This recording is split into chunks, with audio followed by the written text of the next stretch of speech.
El hombre comenzó a interesarse muy pronto por comprender el mundo y el cielo que lo rodea. En una sociedad que va aumentando su dependencia de la agricultura, los conocimientos astronómicos adquieren cada vez más importancia. Prueba de esto es el impresionante disco celeste de Nebra, que se creó hace 3600 años. Pero los hombres siempre se consideraron, junto a la Tierra, el centro de su universo. Pasaría mucho tiempo hasta que un hombre, contra toda oposición, se alejara de esa idea y formulara un nuevo pensamiento revolucionario.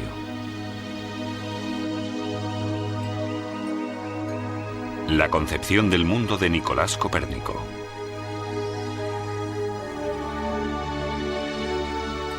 La primera concepción del mundo surgió en Babilonia.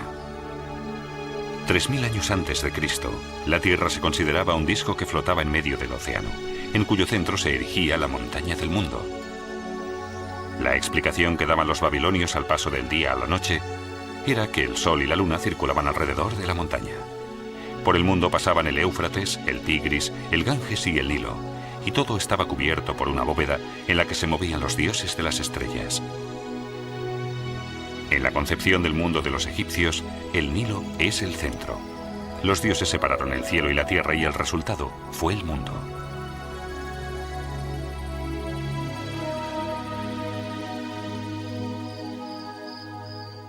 En la antigüedad, el hombre también intentó interpretar los fenómenos del cielo mediante explicaciones mitológicas. Anaximandro de Mileto dibujó el primer mapa del mundo y construyó el primer globo celeste.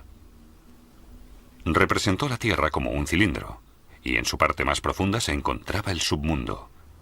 Detrás de la bóveda celeste ardía un enorme fuego, y a través de unos agujeros translucían las llamas. Eran las estrellas. Primero, Aristóteles introdujo la observación precisa, y con ella la lógica de la ciencia.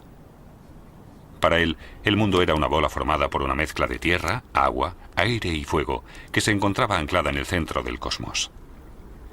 Pero existen diversas opiniones sobre qué fue lo que le llevó a esta particular concepción del mundo. El astrónomo griego Hiparco pensaba que la Tierra estaba en el centro del universo y que el Sol daba vueltas en torno a ella. Por ello, su teoría se ha denominado geocéntrica. El erudito griego Claudio Ptolomeo es el representante más conocido de la concepción del mundo geocéntrica. En su obra Almagesto describe el pensamiento astronómico de su tiempo.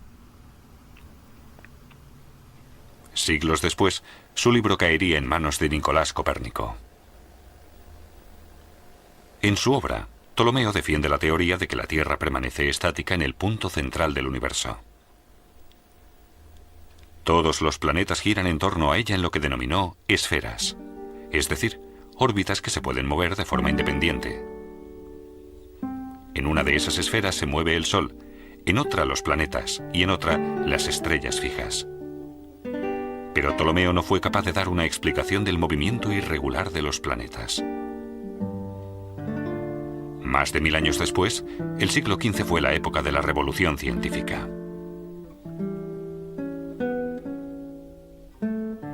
Dos acontecimientos importantes impulsan el desarrollo de Europa. La invención del arte tipográfica por Johannes Gutenberg en el año 1455 hizo posible una mayor rapidez en la divulgación de las obras científicas. El segundo acontecimiento importante fue el descubrimiento de América por Cristóbal Colón en el año 1492.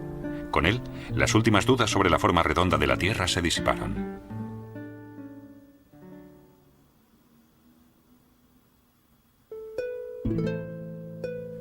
En esa época de revolución científica nació Nicolás Copérnico, el 19 de febrero del año 1473 en Torun, Polonia. Nicolás fue a la escuela parroquial y más tarde se le nombraría Civicus Academicus, ciudadano académico. Tras la muerte de su padre se encarga de él su tío, el obispo Lucas van der Rohe, que se encarga de darle una extensa educación en las mejores universidades. En 1491, Copérnico ingresa en el Colegio Mayor de la Universidad Jagellónica de Cracovia para estudiar humanidades. En esa época, la universidad, fundada en el año 1364, ya se ha convertido en un punto central para los científicos, sobre todo en el campo de la astronomía. Allí se conserva hoy el globo más antiguo que se construyó de América. En 1469, Copérnico se traslada a Bolonia para estudiar Derecho. Allí despierta su interés por la geografía y la astronomía.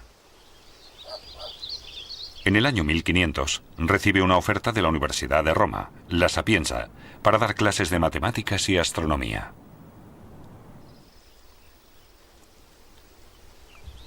Copérnico continúa sus estudios en Italia. Estudia medicina en la Universidad de Padua y adquiere gran importancia como médico entre sus contemporáneos. En 1503, Copérnico obtiene el doctorado en Derecho Canónico en la Universidad de Ferrara.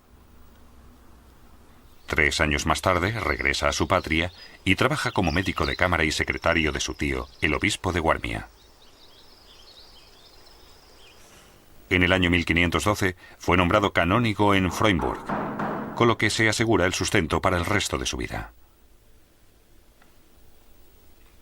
No obstante, el cargo conllevaba diversas tareas administrativas.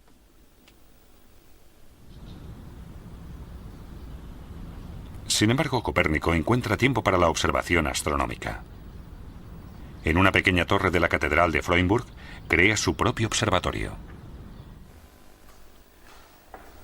En 1514, su reputación como astrónomo era tal que formó parte de la comisión del Quinto Concilio Laterano para la reforma del calendario.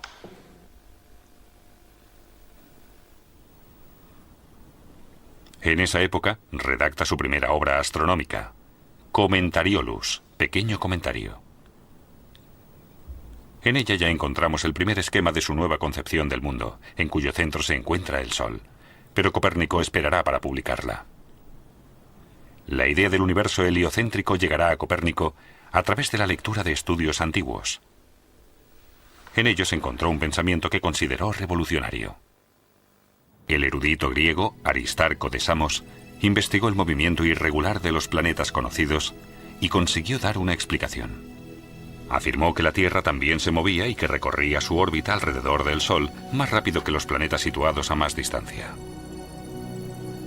De esa forma adelantó que todos los planetas, incluida por lo que parecía la Tierra, giraban alrededor del astro.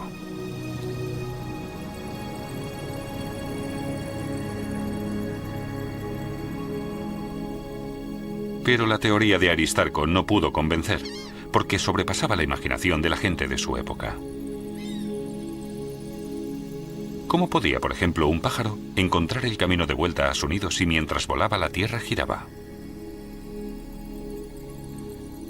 Sin embargo, a Copérnico le fascinó la idea y desarrolló 3 teorías sobre ella. La primera, la Tierra gira a diario sobre su propio eje. El movimiento de las estrellas es, por tanto, solo aparente. La segunda, el Sol es el centro del universo y la Tierra gira en torno a él. Y la tercera, la Tierra es solo uno de muchos planetas y no tiene ningún carácter extraordinario. Copérnico mostró mediante cálculos el hecho de que los planetas se movían de forma heliocéntrica, con el Sol en su punto central. Pero la nueva concepción del mundo de Copérnico era bastante complicada. Como no podía demostrar su teoría, solo podía conseguir que se aceptara en un ámbito espiritual, explicando sus nuevas ideas y arriesgándose a poner en duda la tradición de la concepción antigua.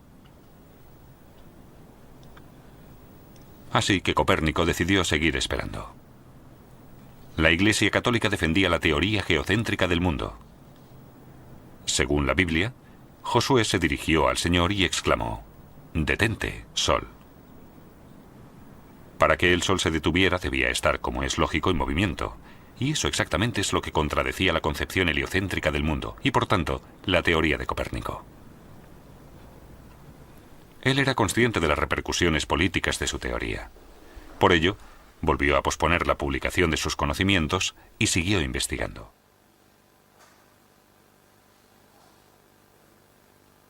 Desde el año 1516 hasta el 1521, Copérnico ejerció en el castillo de Allenstein, Polonia. Durante la guerra contra los caballeros teutónicos, defendió tan bien el castillo de la Orden Alemana que logró superar el asedio de enero de 1521.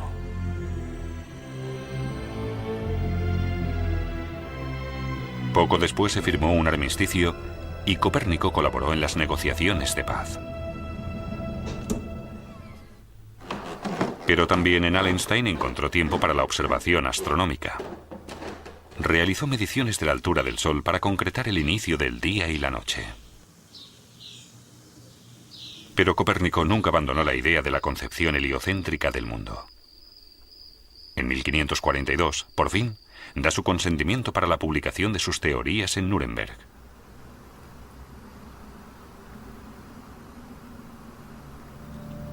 Ya en su lecho de muerte se publicó su obra completa con el título De Revolutionibus Orbium Coelestium, sobre el movimiento de las esferas celestiales. Pero no cabe afirmar con seguridad si él llegó a comprender lo sucedido cuando se le hizo entrega de un ejemplar. A pesar de haberle dedicado la obra al mismísimo Papa, en 1616 la Iglesia Católica la incluyó en la lista de libros prohibidos. Pero eso no restó su importancia reveladora y su aportación fundamental a la astronomía moderna. La Edad Media destacó sin duda por su visión geocéntrica del mundo. Copérnico supo dar una visión global y se encaminó así hacia la concepción moderna del universo. Si Copérnico no hubiera insistido en las órbitas de los planetas, no se habría producido ningún avance en los estudios de su posición.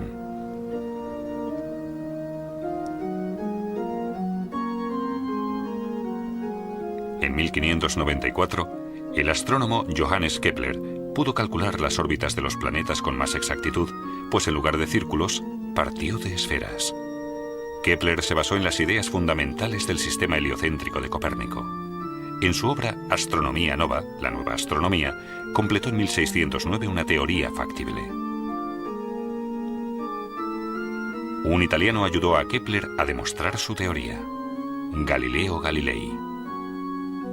Con su telescopio, construido en 1610, descubrió los 4 satélites de Júpiter, con lo que la Tierra ya no podía ser el único centro de las rotaciones. Galileo también demostró los cálculos de Copérnico y Kepler. Pero todavía es pronto para poder establecer la teoría del sistema heliocéntrico. Galileo es llevado ante la Inquisición, donde tendrá que justificar sus afirmaciones. Para evitar la muerte, reniega de la concepción del mundo de Copérnico. 50 años después, Isaac Newton logró demostrar definitivamente la teoría heliocéntrica. Con su ley de la gravedad, explicó y calculó las órbitas keplerianas de los planetas y los satélites y publicó su reveladora obra Philosophiae Naturalis Principia Mathematica, Principios Matemáticos de la Filosofía Natural.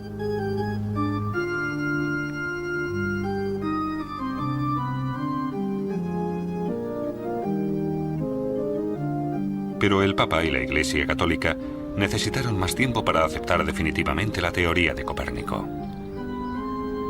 No levantaron la prohibición de su obra De Revolutionibus Orbium Coelestium hasta el año 1822.